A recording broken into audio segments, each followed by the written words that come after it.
The battery in a Tesla Model Y contains 4,416 individual cells, and the range you get on a full charge is not determined by the best cell in that pack. It's determined by the worst one. One cell, out of 4,416, performing slightly below spec, and the entire pack has to work around it. That is the engineering reality of every electric car on the road, and understanding it starts with understanding what it actually takes to build one of these things from scratch.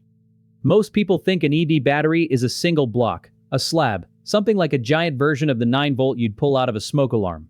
It's not. What sits beneath the floor of a modern electric vehicle is one of the most precisely engineered objects in mass production, assembled across 15 distinct manufacturing stages, monitored by hundreds of sensors, and built to tolerances measured in fractions of a millimeter. Getting one of them wrong doesn't just kill performance, it can start a fire. Here's the scale of what we're actually dealing with. In 2010, a lithium-ion battery pack cost around $1,200 per kilowatt hour. By 2024, Bloomberg NEF put the average pack price at $115 per kilowatt hour, a 90% drop in 14 years. That is the fastest cost collapse of any manufactured energy technology in human history. Faster than solar panels, faster than LEDs, faster than anything the energy industry has ever produced. In 2024 alone, battery prices dropped 20%, and they are still falling. And yet despite that free fall in cost, the process of actually building these packs has only gotten more complex, more precise, and more demanding. Right now, hundreds of battery plants are operating, under construction, or announced across the globe. In 2024, the world used 894.4 gigawatt-hours of EV battery capacity, according to SNE Research. One company, Cattle in China, accounted for 37.9% of all of it. The global EV battery market sits at $133 billion in 2025, and it's projected to hit $503 billion by 2035. So what exactly happens inside those factories? What does it take to go from raw lithium, graphite, and aluminum foil to the object that powers a 5,000-pound vehicle to 60 miles per hour in under 3 seconds? Let's walk through every stage, and pay attention, because some of what happens in the middle of this process will genuinely surprise you. Before a single cell takes shape, before anything resembling a battery exists, two critical materials have to be prepared from scratch. These are the electrodes, the cathode and the anode, and getting them right is the foundation everything else is built on. The cathode is made from a fine powder.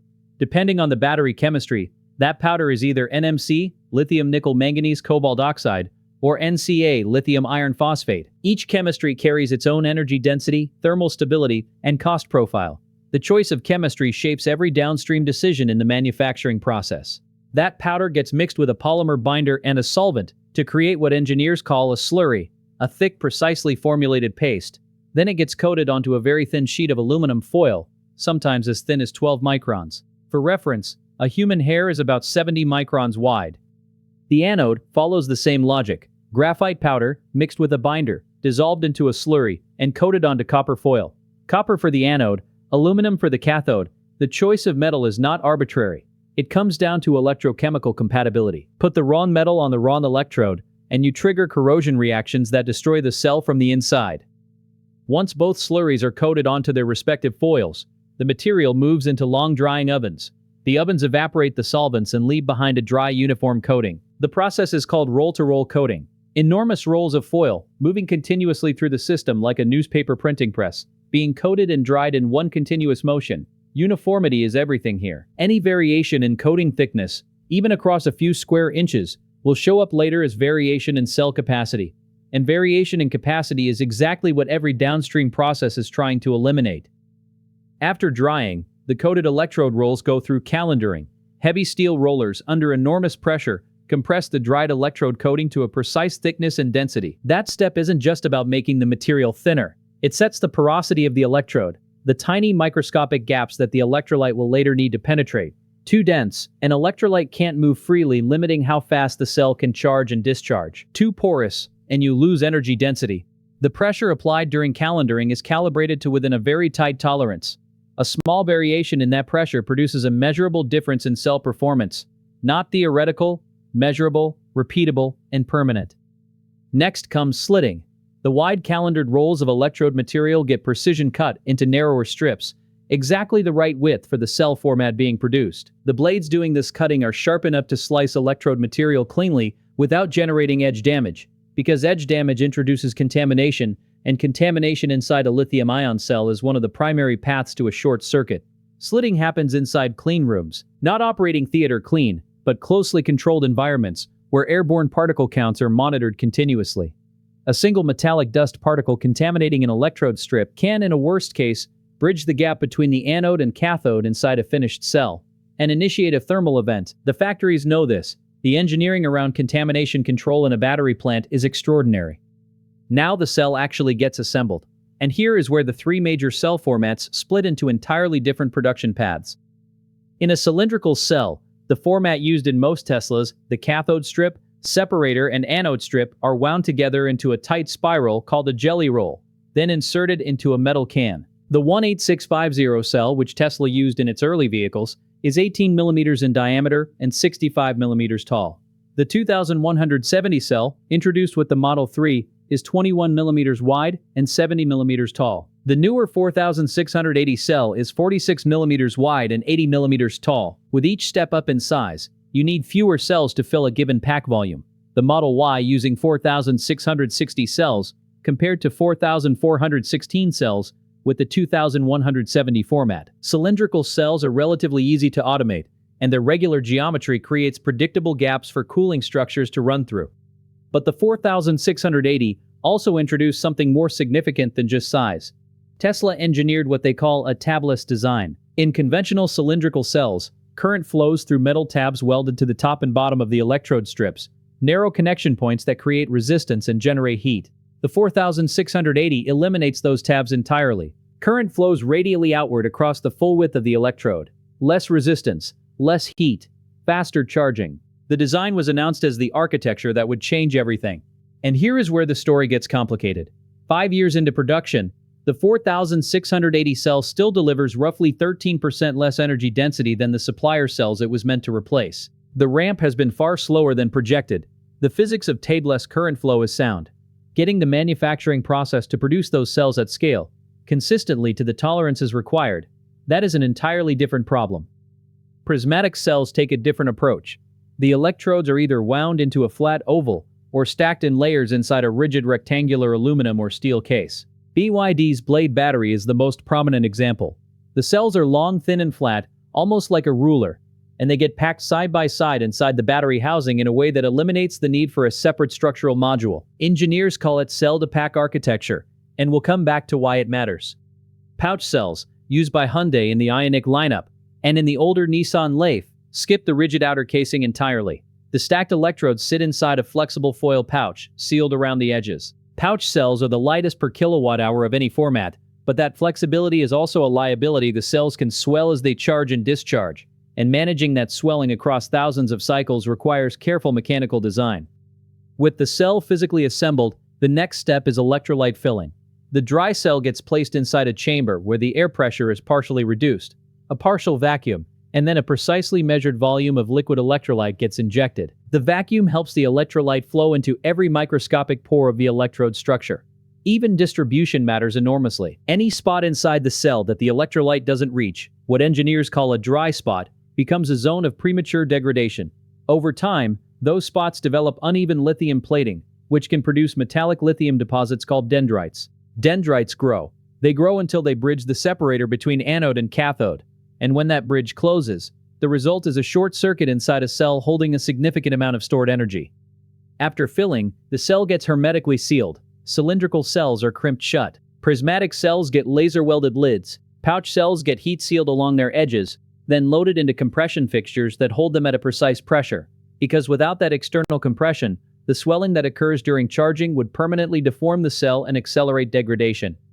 Now we reach what is, without question, the most counterintuitive stage in the entire manufacturing process. The stage that is simultaneously the most important and the most invisible. It's called formation cycling. Every single cell produced, every one, must go through an initial slow charge and discharge before it can ever be used. Not to test it, not to calibrate it, but to build a protective chemical structure inside it that does not exist until that first charge takes place. That structure is called the solid electrolyte interphase, or CI layer. It forms on the surface of the anode the first time lithium ions move in from the electrolyte, and it is essentially a thin, self-assembled film of decomposed electrolyte that acts as a controlled barrier. It lets lithium ions pass through while blocking the electrolyte itself from continuing to react with the graphite. Get this layer right and the cell degrades within months. Formation cycling runs at a rate of 0.1 C, meaning the cell charges at 1/10 of its full capacity per hour. A full formation protocol, including multiple cycles at different rates and temperatures, takes between 1.5 and 3 weeks per batch, not hours, weeks. And during those weeks, the cells are doing nothing you can see. They sit on racks in enormous climate-controlled rooms, each one connected to a charging channel. No robots moving. No machine tools cutting. No sparks. Just rows upon rows of cells, floor to ceiling, doing nothing visible, except slowly completing the most critical chemical transformation in their entire life cycle. A full gigafactory formation hall looks exactly like a server farm. Racks stretching the length of a football field. The only sound is HVAC. And that room, that single, enormous silent room, accounts for somewhere between 20 and 30% of the total manufacturing cost of a battery cell. Not the raw materials. Not the precision coating equipment. The waiting. The most expensive step in battery manufacturing is doing absolutely nothing except letting chemistry happen on its own schedule. Once formation is complete, every cell goes through a full battery of electrical tests. Voltage, capacity, and internal resistance are measured individually and logged. Then the cells get sorted into tightly matched groups, a process called binning. Cells that measure within a very narrow band of internal resistance get grouped together. Cells that fall outside that band get downgraded or scrapped. Why does this matter so much? Because of the weakest cell problem. In any series-connected battery string, the cell with the lowest capacity determines how far the string can discharge before that cell hits its lower voltage limit. And the cell with the highest internal resistance generates the most heat under load. A poorly matched pack produces uneven aging, some cells wearing out faster than others, pulling the whole pack's performance down over time. Research into lithium-ion pack degradation has shown that holding cell-to-cell variation in internal resistance at 3% or below can triple the usable lifespan of a battery pack and cut failure risk by 80%. Allow that variation to reach 5% and pack lifespan drops by 20%. The sorting process, which looks like a mundane logistics operation, is one of the most consequential quality control steps in the entire factory. With cells sorted and matched, module assembly begins, at least for most manufacturers. A module is a subgroup of cells held together in a structural housing, wired in the correct series and parallel configuration, and fitted with voltage and temperature sensors. Tesla's 2170-based Model Y pack contains 96 groups of cells. The Porsche Taycan's 105 kWh pack is built from 396 lithium-ion pouch cells arranged across 33 modules. GM's Ultium platform uses modules of 24 pouch cells each, cells that measure roughly 23 inches long, 4 inches wide, and less than half an inch thick, weighing about 3 pounds and storing 0.37 kilowatt-hours each. Connecting cells within a module is done with bus bars, flat metal conductors, usually aluminum or copper, that bridge adjacent cell terminals and carry current through the string. The connections between bus bars and cell terminals are made by laser welding, and the quality of those welds matters in a way that's easy to underestimate.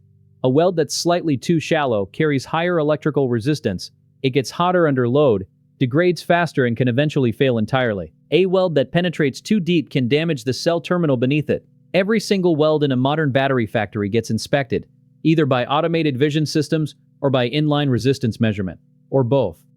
Two manufacturers have taken a fundamentally different path here. Tesla's structural 4680 pack and BYD's Blade battery both skip modules entirely. In these cell-to-pack designs, cells are bonded directly into the main housing, no intermediate module structure. BYD's approach increases volumetric efficiency by more than 50%, compared to a conventional LFP block configuration. Tesla's structural pack goes one step further. The pack itself becomes the floor of the vehicle, carrying structural load and eliminating the need for a separate underbody frame. The pack is not sitting in the car. The pack is part of the car. Thermal management comes next, and it is one of the areas where pack design has the most direct impact on long-term battery health. The enemy of a lithium-ion cell is temperature variation, not just heat, variation. A temperature difference of just 15 to 20 degrees Fahrenheit across a battery pack, from one end to the other, causes cells at different positions to age at different rates. Cells running hotter cycle faster, build up SEI layer faster, and lose capacity faster than cooler cells in the same pack. Over thousands of cycles, that differential aging shows up as a permanent reduction in range that cannot be recovered. Almost every modern long-range EV solves this with liquid cooling. Aluminum plates, machined with internal channels, are bonded between or beneath the cell modules. A water glycol coolant mixture circulates through those channels, absorbing heat from the cells during charging and discharging, and carrying it to a heat exchanger at the front of the vehicle. Between the cooling plates and the cell surfaces, a thermal interface material fills any microscopic air gaps, because air is an insulator, and any air gap between a hot cell and a cooling surface is thermal resistance you do not want. The battery management system, the BMS, is what turns a collection of cells and cooling hardware into an intelligent, safe, and controllable power source. BMS boards are wired to every voltage tap and every temperature sensor in the pack. In real time, the BMS tracks the state of charge of every cell group, the state of health of the overall pack, the instantaneous current flowing in and out, and the temperature at dozens of points simultaneously.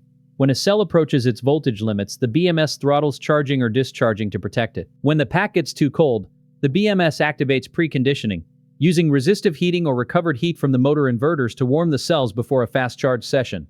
When a cell behaves anomalously, voltage dropping faster than its neighbors, temperature spiking, the BMS flags it. GM's Ultium platform introduced something genuinely novel in BMS architecture: wireless cell monitoring. Instead of running a physical wire from the BMS board to every cell voltage tap, which in a large pack can involve hundreds of individual wire connections, the Ultium system uses short-range wireless communication between sensors at each cell group and the central BMS. That cuts wiring complexity inside the pack by 80%. Fewer connections means fewer potential failure points, easier assembly, and a lighter pack overall. With the cells installed, thermally managed and wired to the BMS, the whole assembly goes into its structural housing. For most production EVs, that housing is a large welded aluminum or steel enclosure, engineered to protect the cells from road debris, water intrusion, and crash loads. The pack gets sealed to IP67 or IP68 standards. IP67 means the enclosure can be submerged in water to 3.3 feet for 30 minutes without any intrusion. IP68 means it can handle deeper submersion for longer.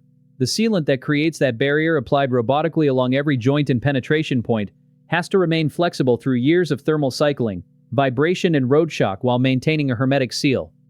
Before any pack leaves the factory, it faces a series of high-voltage safety tests that would stop most manufacturing processes cold. The HIPPO test, short for high potential, applies a high voltage between the battery's internal conductors and the outer housing to confirm that the insulation is intact and that no current can flow where it should not. An insulation resistance test measures the resistance between the high-voltage circuit and ground across the full pack. That number needs to stay above a minimum threshold in every operating condition, wet or dry, hot or cold. And then there is the nail penetration test.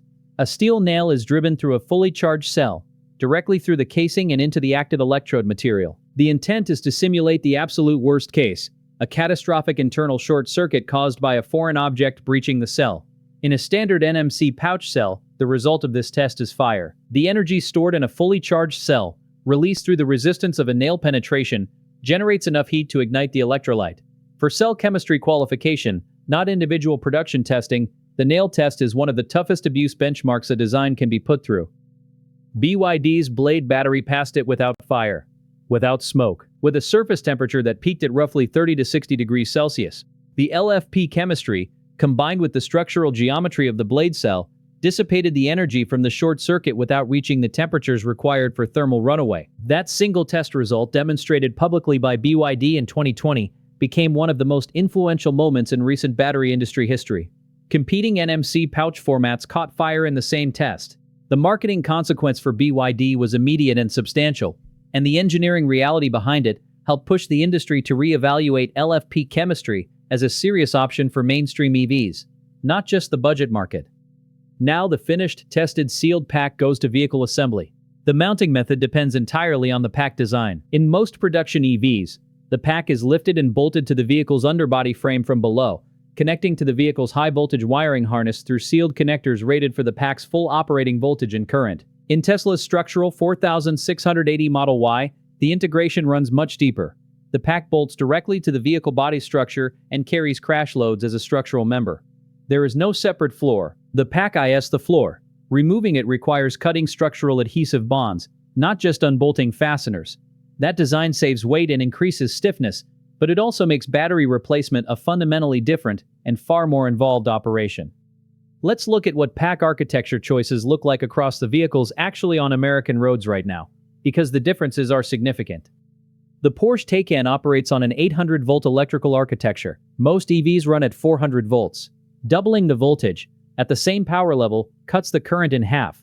And current is what heats a cable, and having the current cuts resistive heating to a quarter, because heat scales with current squared, which means the cable stays cool enough to sustain much higher power levels without melting.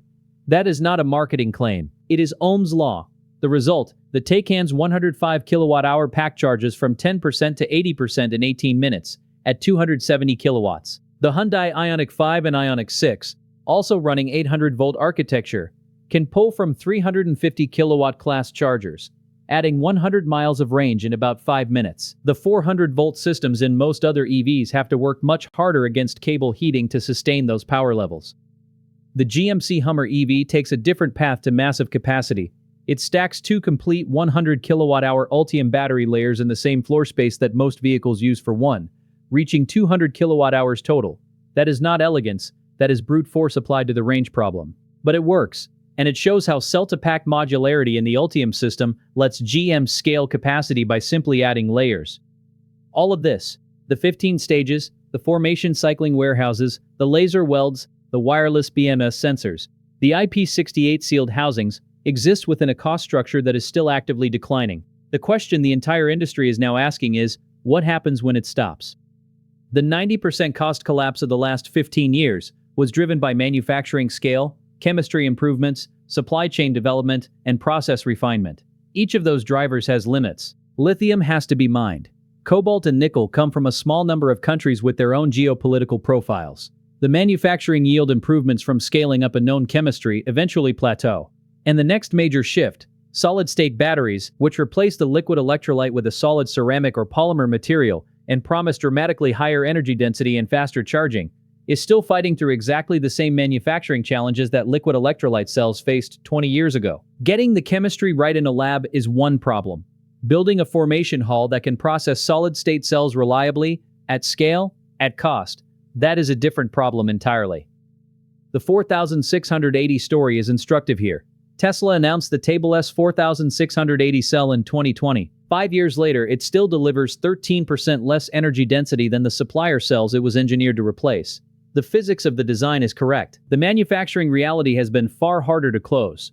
Solid-state batteries face a similar gap between laboratory demonstration and factory floor delivery, except the gap is wider and the manufacturing science is less mature. What the next decade looks like for EV batteries depends on which of several possible breakthroughs actually arrives in production at scale, and which ones stay perpetually 5 years away. The formation cycling bottleneck alone, those vast silent halls consuming 20 to 30% of manufacturing cost just to grow a chemical layer, is an enormous target for anyone who can find a way to preform that SEI layer outside the cell, or to accelerate the process without compromising quality. The companies that crack formation first will carry a structural cost advantage that compounds across every cell they ever make. Right now, the world's gigafactories are producing cells around the clock, somewhere in a factory in Nevada, in South Carolina, in Michigan, in Germany, and across a dozen provinces in China. There are rooms full of cells sitting silently on racks, not being touched by any machine, not being moved by any robot, just undergoing the slow electrochemical reaction that makes them worth anything at all. The process that looks like nothing is the process that makes everything else possible. The next time you look at an electric car, not inside it, just at it, you're looking at the end product of 15 distinct manufacturing stages, 3 weeks of chemical weighting, hundreds of laser welds, thousands of matched cells, and a battery management system monitoring all of it in real time. The floor beneath the driver's feet is, in the most advanced versions, the battery itself. What looks like a car is also simultaneously an enormous precision electrochemical device bolted to 4 wheels. Here's the question worth sitting with. Solid-state batteries have been coming soon for nearly a decade. Formation cycling still takes 3 weeks and eats a third of the cell budget. The 4680 still hasn't matched the energy density of the cells it replaced. So at what point does the 90% cost decline stall? And what does the industry look like on the other side of that wall? Tell me in the comments. What would actually make you switch to an EV, or switch to a different one if you already own one? Is it range, charging speed, cost, or something else entirely? I'm genuinely curious where people are on this right now. If you found this breakdown useful, hit the like button and share it with someone who keeps asking you how EV batteries actually work. Now you can just send them this. And make sure you're subscribed, because the next video goes into something almost nobody in the EV space talks about, publicly. What actually happens to these packs when they die, how battery second life programs work, and why the recycling math is far more complicated and far more interesting than the industry wants to admit. Every revolution in transportation has had an engineering story hidden underneath it. The internal combustion engine had one. The jet engine had one. The EV battery has one too. And now you know it.